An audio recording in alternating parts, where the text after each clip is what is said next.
A ilusão da mudança e o custo do autoabandono. Neste vídeo, exploramos como a espera pela mudança do outro pode se tornar uma forma silenciosa de adoecimento psíquico.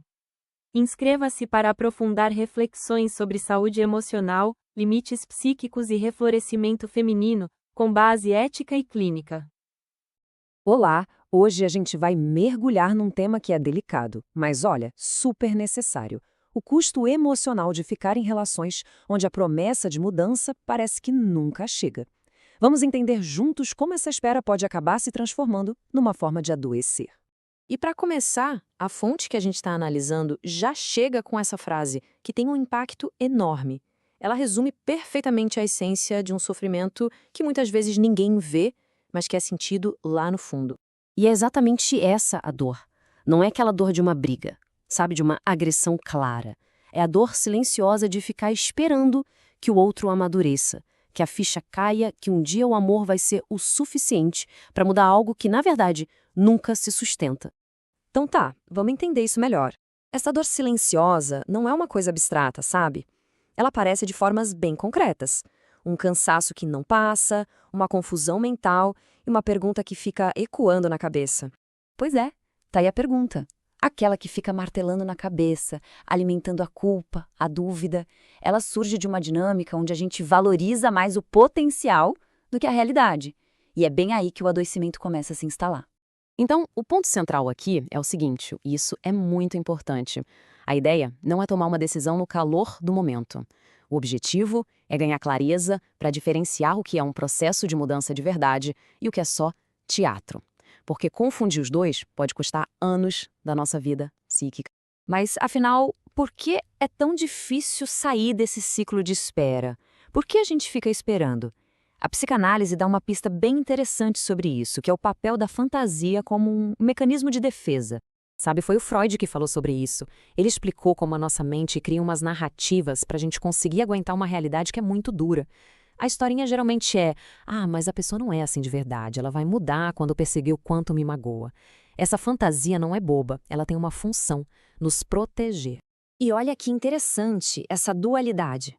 De um lado, você tem a pessoa real, com as atitudes que se repetem, os fatos. E do outro, a imagem que a gente cria na nossa cabeça, construída em cima de promessas. O psicanalista Winnicott explica que, com o tempo, a gente acaba se relacionando mais com essa imagem idealizada do que com a pessoa de carne e osso. E aqui que está o pulo do gato. O problema não é ter esperança. Claro que não, esperança é fundamental. O perigo é quando essa esperança vira uma espécie de teimosia, uma recusa em enxergar os fatos que estão bem na nossa frente. Ok, então como é que isso funciona na prática, no dia a dia? Porque tem uma diferença gigante entre uma mudança de verdade e o que é, na real, só uma maneira de apagar incêndio, de gerenciar crises. Mudar não é fácil. A neurociência mostra isso. Exige um trabalho mental enorme, sabe? Ativar o córtex pré-frontal, que é a nossa parte de autocontrole, aguentar a frustração, sentir culpa, mudar dói. Por isso que prometer é moleza, mas sustentar a mudança, aí é que são elas.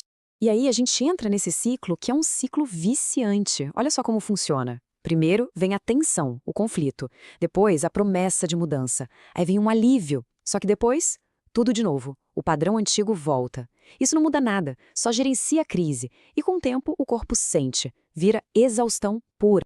Tá, mas como saber se esse ciclo já virou algo que faz mal, que adoece? A fonte que a gente analisou traz alguns sinais bem claros, fáceis de observar. O primeiro sinal é este. Toda vez que se tenta conversar sobre um problema, a coisa vira. De repente, a discussão é sobre os defeitos de quem tentou começar o diálogo. A questão inicial se perde completamente. E a pessoa que apontou o problema acaba tendo que se defender. Segundo sinal, a culpa nunca é da pessoa. É sempre do chefe, do estresse, do trânsito, da infância ou, claro, do comportamento do outro. Se não há responsabilização, gente, não tem mudança de verdade. Agora, atenção para esse aqui que é super importante. As coisas melhoram? Sim, melhoram. Mas só quando existe o medo de perder a pessoa.